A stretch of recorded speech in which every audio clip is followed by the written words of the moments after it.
విశాఖపట్టణంలో కనకమహాలక్ష్మి అమ్మవారి యొక్క దేవస్థానం ఇసకేస్తే రాలదు, అంతటి అనుగ్రహప్రదాయిని. ఆ తల్లి పాదముల దగ్గరికి వెళ్ళి నమస్కరించాలి తప్ప ఆవిడ అనుగ్రహించలేనటువంటి విషయం లేదు.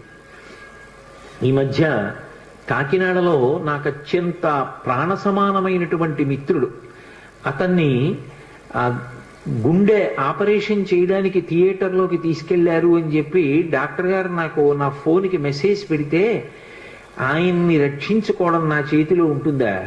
ఆ పరదేవత రక్షించాలి. పసుపు నీళ్లతో కనకమహాలక్ష్మి అమ్మవారికి అభిషేకం చేశా. ఆ సమయంలో తిరిగి వచ్చాను, శుభవార్త విన్నాను.